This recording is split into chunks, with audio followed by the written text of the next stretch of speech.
Videos देखने के लिए सब्सक्राइब करें जनसत्ता.com, बेल आइकन दबाकर पाएं लेटेस्ट नोटिफिकेशंस।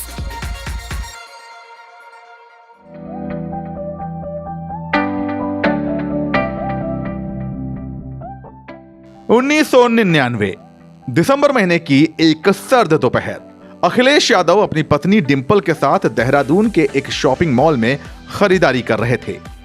चंद दिन पहले ही यानी कि 24 नवंबर 1999 को दोनों की शादी हुई थी और न्यूली वेड कपल देहरादून में छुट्टियां मना रहा था। क्रिसमस की उन छुट्टियों के दौरान ही दोनों हनीमून के लिए सिडनी या फिर लंदन जाने की प्लानिंग कर रहे थे कि तभी शॉपिंग के दौरान ही अखिलेश यादव का फोन बजा।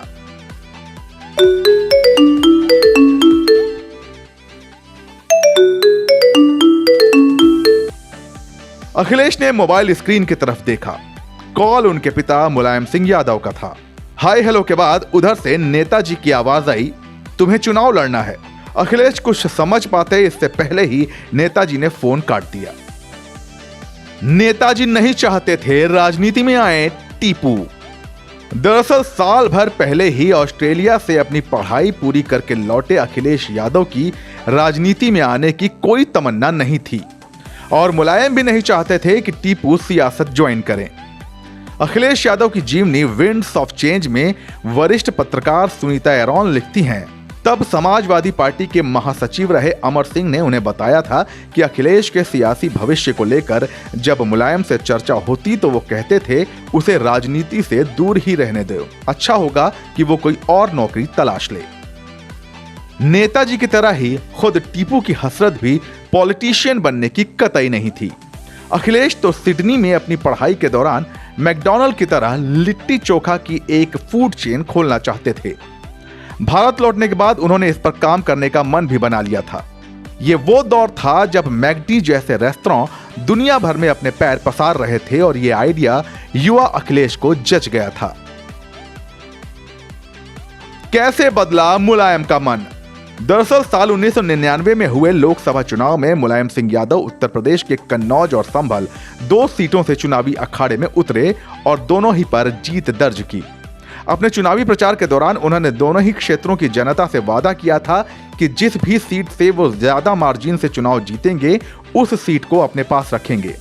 संभल सीट पर उन्हें कन्नौज के मुकाबले अधिक वोट मिले। इस तरह अपने वादे और संवैधानिक नियमों के मुताबिक उन्हें कन्नौज सीट छोड़नी पड़ी। हालांकि कन्नौज से मुलायम सिंह का इमोशनल लगाव था क्योंकि इस सीट की नुमाइंदगी कभी उनके राजनीतिक गुरु डॉक्टर राम मनोहर लोहिया कर चुके थे। छोटे लोहिया की सलाह पर अखिलेश बने उम्मीदवार। 1999 के लोकसभा चुनाव में अखिलेश ने कन्नौज में पिता मुलायम सिंह के लिए चुनाव प्रचार भी किया था और लोग उन्हें काफी पसंद भी करते थे। जब मुलायम ने कन्नौज सीट खाली की तो चौतरफा उपचुनाव में अखिलेश को यहां से लड़ाने की मांग उठने लगी। इसके बाद समाजवादी पार्टी के कद्दावर नेता रहे और छोटे लोहिया के नाम से चर्चित जनेश्वर मिश्रा ने इस बारे में मुलायम सिंह से बात करने का फैसला किया और मौका देखकर उनसे कहा कि जब सब कह रहे हैं तो अखिलेश को क्यों नहीं लड़ाते हो। अखिलेश यादव की जीवनी में सुनीता एरोन लिखती हैं, इस तरह शादी के करीब 60 दिनों के अंदर अखिलेश यादव सांसद बन गए और इसके बाद कभी फिर पीछे मुड़कर नहीं देखा। सुनीता एरोन ने जब डिंपल यादव से पूछा कि क्या शादी के बाद दोनों हनीमून मनाने कहीं गए थे तो डिंपल ने हंसते हुए जवाब दिया था कि चुनाव के बाद हनीमून का प्लान अधूरा रह गया। अखिलेश यादव सार्वजनिक जीवन में व्यस्त हो गए। अखिलेश यादव की राजनीति में एंट्री का यह किस्सा आपको कैसा लगा, हमें कमेंट सेक्शन में जरूर बताइएगा और इस तरह के दूसरे कई सियासी किस्सों के लिए बने रहिए जनसत्ता के साथ।